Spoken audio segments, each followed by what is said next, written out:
This is it, guys, episode 10 and the final episode of the Fight Night schedule. This is the last chance for teams to punch their tickets into the top 32, or if it looks like they're already there, it's their last chance to secure a higher seeding as possible. Last week was similar. We saw a bunch of crucial fights, some robots getting essentially eliminated from the tournament by the looks of it, some that are still on the edge potentially, and others who are looking a lot more confident now. It was a very strong episode, but I have to say this fight card is probably the strongest of the entire season. So let's get into the fights and see who's going to be in, who's going to be out, and who's going to have to beg and pray to the Battlebots gods to let them into the top 32.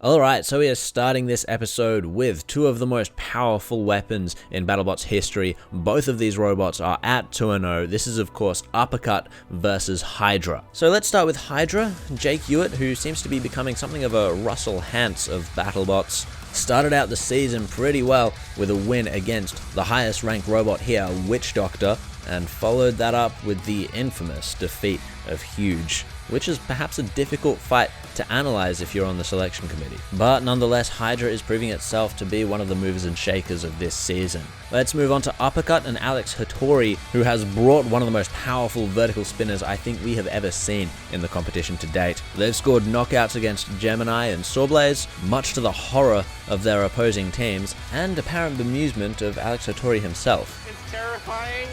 The whole fight was terrifying. You get the feeling he wasn't mentally prepared to cause so much carnage.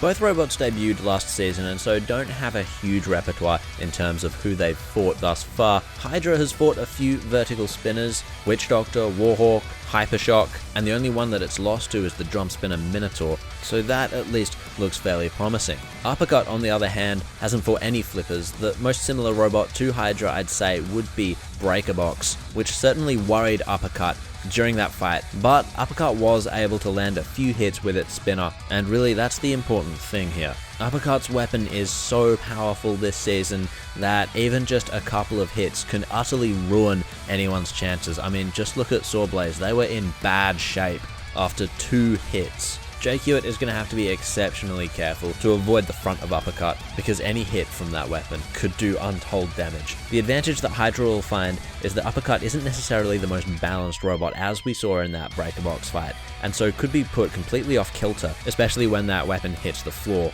The problem for Hydra is that yes, while maybe they can take control of the fight if they put Uppercut off balance early, that doesn't necessarily constitute the victory. However, with Uppercut, all they potentially need is that one hit, and they could break Hydra's flipper or just completely kill the bot instantly. This fight is all about taking your chances, and while I don't think Jake Hewitt will give Uppercut many chances, the ones that they get are crucial, and Hydra, on the other hand, are going to need to be on top of Uppercut throughout the entire match. At the end of the day, I am expecting Uppercut to get at least 1 or 2 hits on Hydra, and as I've kept saying, that could be enough. So yeah, I'm going to go with Uppercut, and it's going to be a knockout. This fight could be over instantly, or we could all be on edge waiting for that one hit while Hydra takes control.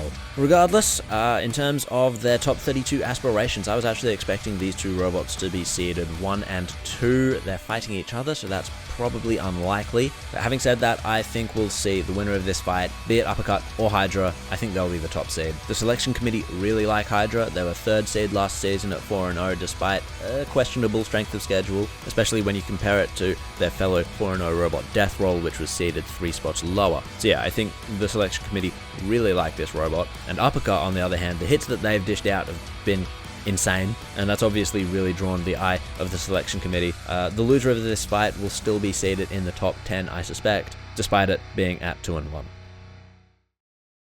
Did someone say sacrifice? Did someone say lamb to the slaughter?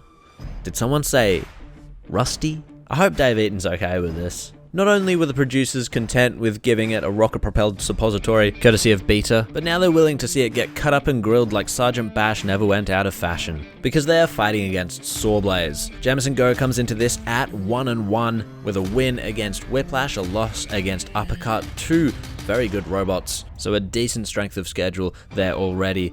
This fight looks like it's just going to be shoring up their position in or around the top 10. Just looking at Rusty's performance in its previous fight, it seemed to start losing mobility even before Beta hit it. It's hard to say what the reason was just with the naked eye. The main hope that I was giving for Rusty back in that fight was the fact that it was quite maneuverable. I mean, Beta is a lot more maneuverable, but Rusty did show a certain speed to it that I don't think we expected back in its fight against Sporkanok. But yeah, I don't know, if they can't reliably keep that speed up throughout the entire fight, I don't see how Rusty can have any hope whatsoever of landing a lucky shot, because that is its only hope with that jackhammer, is to land a lucky shot. I don't even know where it would land it on SawBlaze particularly. SawBlaze is going to be too fast, too tough, and it's going to be on the attack the whole time anyway, and I don't think Rusty will be able to defend itself too well. I know we all hate to see it, but I think this might be a rough fight to watch if you follow our Lord and Savior Rusty. We all know the damage that SawBlaze is capable of, even against the toughest of bots. I think this fight might have us cringing in empathy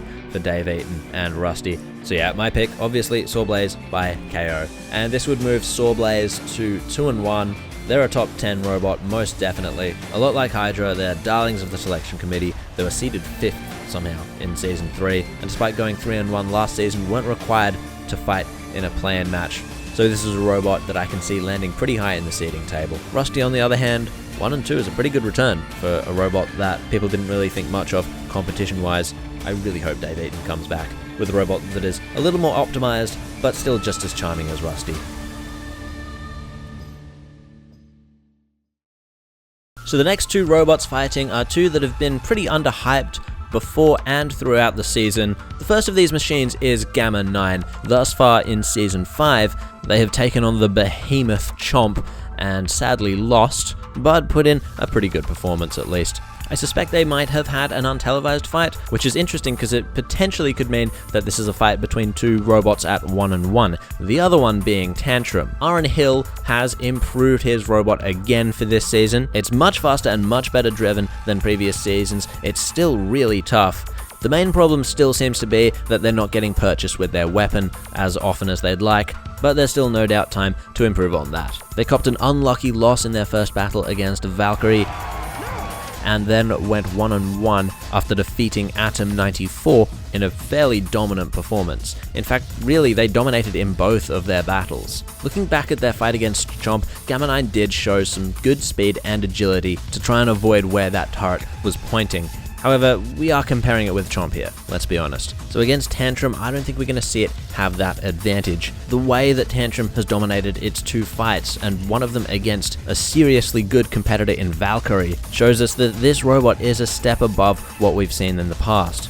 I haven't really seen much from Curtis Nemeth's robot that suggests that Gamma 9 can compete with that. Even if Gamma 9 is able to get underneath Tantrum in a head-to-head clash, Tantrum is able to self-right very quickly. They're nimble enough to dart around the side of Gamma 9, and those are some broad sides. So a very large target for Aaron Hill to hit with that punching spinner. And when he does, well, what sort of durability does Gamma 9 have? I mean, we've seen it against Chomp. That armor pretty much disintegrated, and at the time I thought maybe this was the power of Chomp's hammer, but now seeing that against Hijinks, I'm inclined to have my doubts. So perhaps Gamma 9 just doesn't quite have the construction required to stand up to robots of this level. Aaron Hill's job is to impress the selection committee.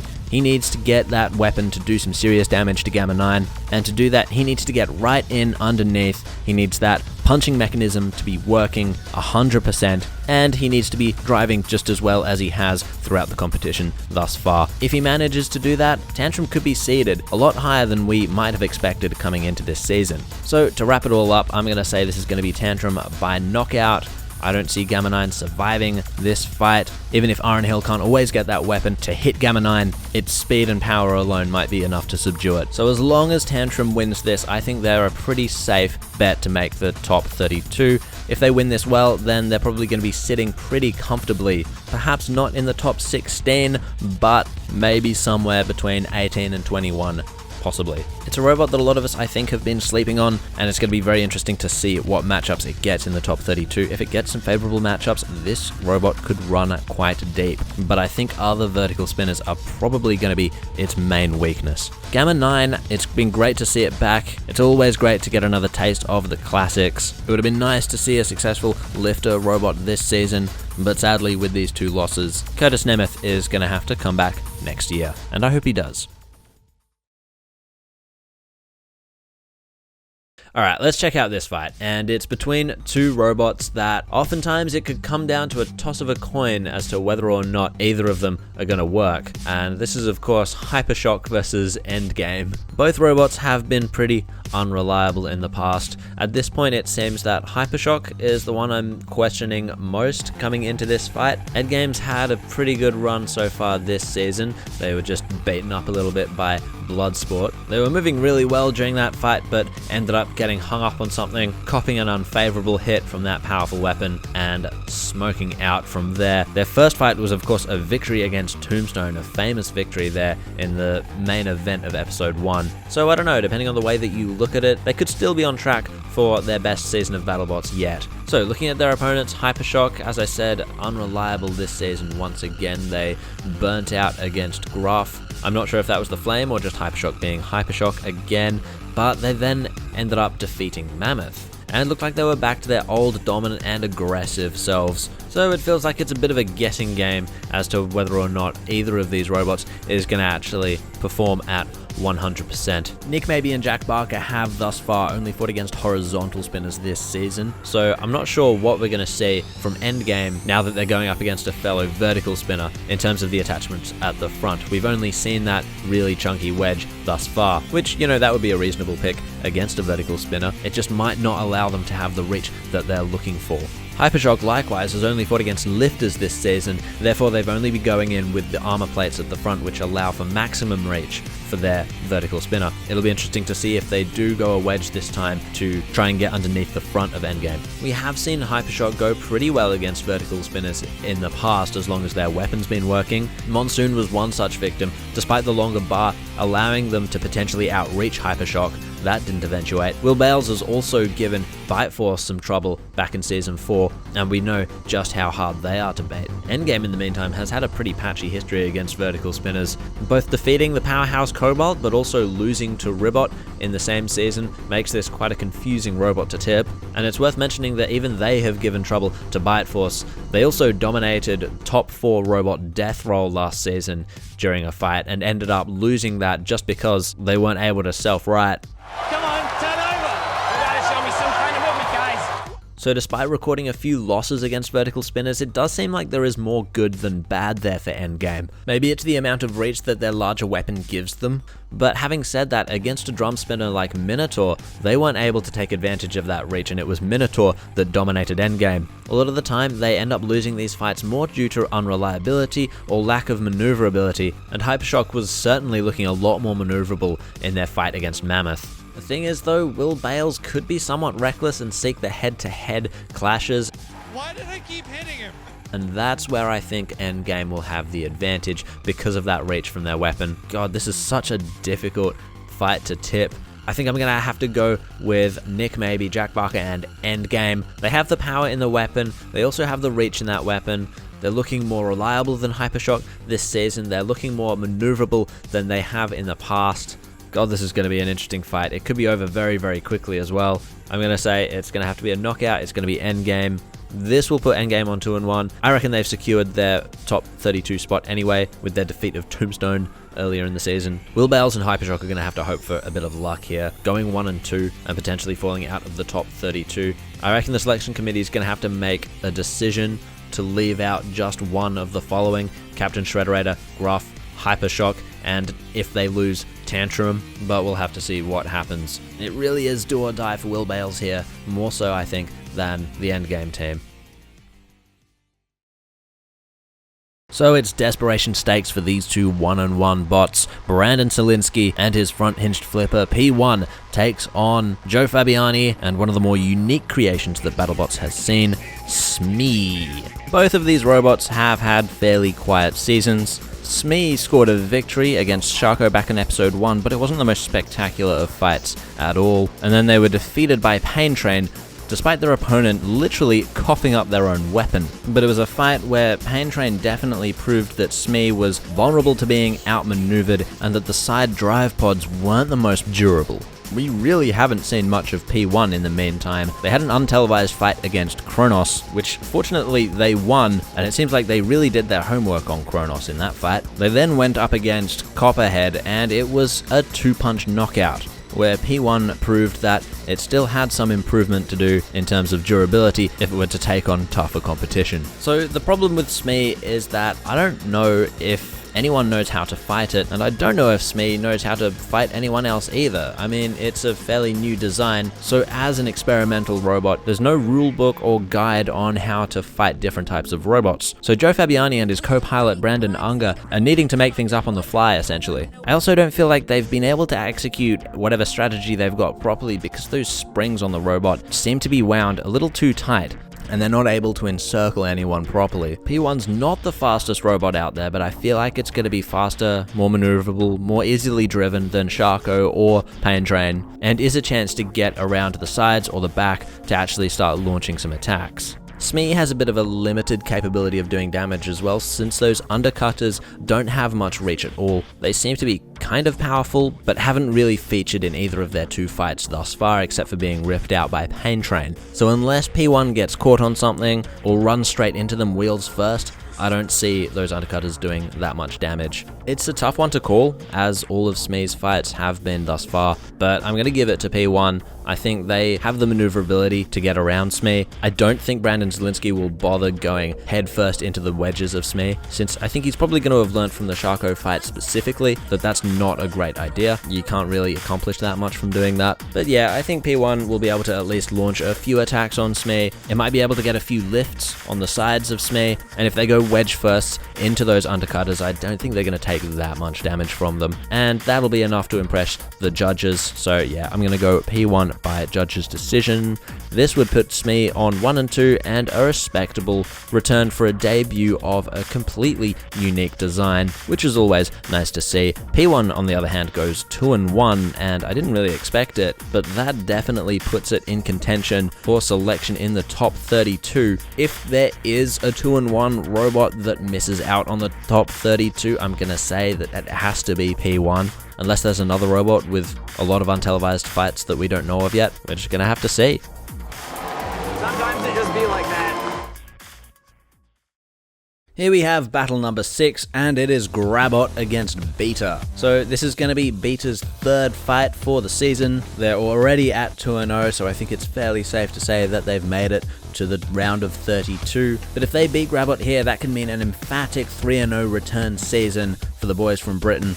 Grabot, on the other hand, we've only seen one of their fights. They may have had an untelevised battle, but the one fight that we did see was up against Sub-Zero. They got chucked all over the place, thrown all about, and knocked out by Logan Davis and co. Not the way they would have wanted their first battle to go. It's interesting that we have Beta come up against Grabot here just after their fight against Rusty. They're being put up against another newcomer, another team that hasn't really broken into the ranks of the more well-known robots here. However, again, we have Beta being given a fight that they are expected to win, and expected to win well also. See, I don't know what Grabot can do to Beta. It's like their last fight against Rusty. It's kind of like Rusty's fight against SawBlaze this episode. I'm really not sure what that weapon of Grabot can do to Beta. Beta is just way too smooth for Grabot to cling a hold of. The way that they clung to this cinder block, it's really just not going to happen. I never want to be rude to any of the competitors here, saying that they have absolutely no chance in these fights. I love that we have these experimental bots. I love that we have new teams coming through, improving, trialing and testing their designs. These unique sorts of robots are always going to be welcome on my television screen, but I don't know how to analyze these without being brutally honest. So, you got to think critically when you talk about these things. And, well, Beta's going to hammer Grabot right into the ground. That's the long and the short of it, really. And I'm here for it. I can't wait to see that hammer working once again. Only 2 hits in that Rusty fight. I'm keen to see more from it. So this is going to put Beta on 3-0, and despite a bit of a weaker strength of schedule, they're another robot that I think the selection committee really enjoy having around. This is a top 10 robot for certain.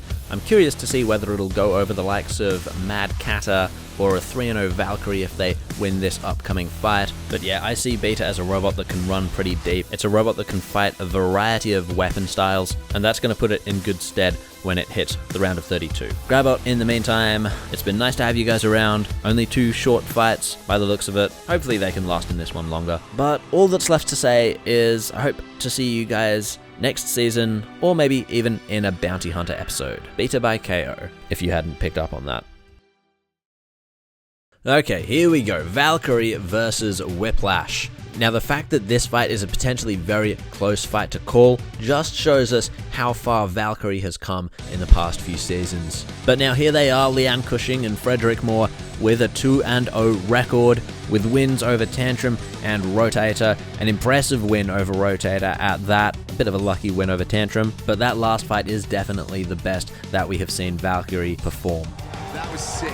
Whiplash lost the first fight of the season to SawBlaze. They were absolutely dominated in that battle. Whiplash, like Valkyrie, was back to its best in its next fight. This one against Gruff, where they avoided getting burnt out, managed to get around to the sides, and completely had their way with that fight. So they're sitting somewhat precariously at 1-1 and have to rely on their past experience against horizontal spinners to get them through this. Whiplash has done well against horizontal spinners in the past. They've given Tombstone a run for their money, well, once. The second time was a bit of a massacre. They've also fought and beaten Son of Waiachi, no easy feat at all, as well as robots like Texas Twister and Mecha Rampage. It does need to be noted how Whiplash beat these horizontal spinners, however. Son of Waiachi takes a long time to spin up, and that's something that Whiplash was able to take advantage of throughout the fight. And Texas Twister just didn't have the balance that Valkyrie does. It was flipped over almost immediately by Whiplash, therefore completely losing control and just wasn't able to keep the weapon pointed at Whiplash. The difference with Valkyrie, however, is that unlike Son of Waiachi, it has a very fast spin-up time. It rarely stopped against Rotator. There were 1 or 2 occasions where the weapon was slowed to a point that it wasn't a blur anymore, but that was very rare, and Rotator wasn't able to take advantage of that. And as I said, unlike Texas Twister, Leanne Cushing's robot is a lot more balanced, and especially with that new weapon on. The length of the Teeth of Glory meant that while Valkyrie was kicked back and the weapon was scraping the floor,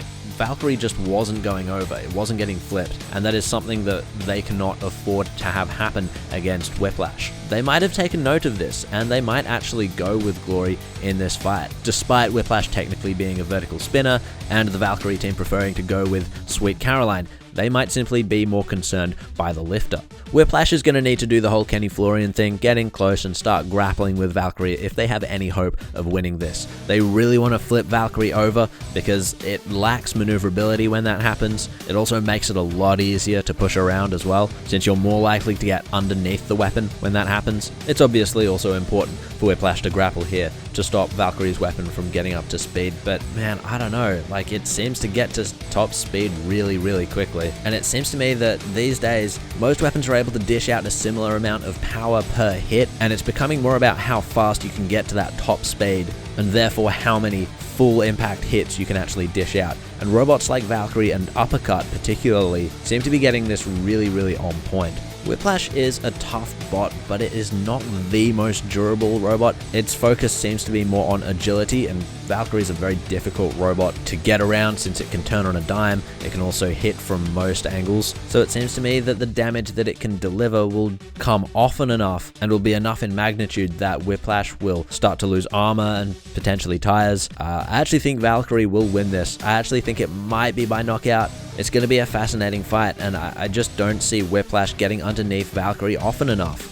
I also don't see their vertical spinner getting in and doing enough damage to Valkyrie. I don't think they'll have enough chances to. So yeah, Valkyrie by knockout. This would put them on 3-0, which is an incredible achievement for Valkyrie.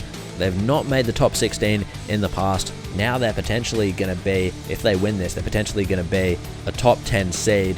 The Vasquez family, though, that's the story here, going to 1-2, and they're going to really have to hope that their reputation as a top 8 team last season, a top 4 team the season before, will carry them into the top 32. There are enough spots. There are definitely enough spots in the top 32 for them to make it.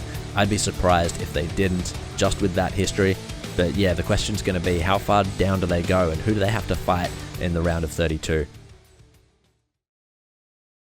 Alright guys, that wraps up the pre-tournament battles for Season 5 of Battlebots. I'm really looking forward to this episode. I think it's got a great fight card. I'll just quickly go over my tips again. Those would be Uppercut, SawBlaze, Tantrum, Endgame, all by knockout, P1 by judge's decision, and then Beta and Valkyrie, once again by knockout. We're going to find out who's going to make it to the top 32, where they're going to be seeded, and therefore who's going to be fighting whom in the round of 32. It's just about tournament time. It's all come so quickly, and I cannot wait to be previewing and predicting the battles in the lead up to the ultimate fight for the giant nut. So that's going to be it from me. Hopefully you enjoyed the episode. We're on the home stretch now, so if you haven't already, subscribe, like the video, comment, do all those things, and I'll see you next time.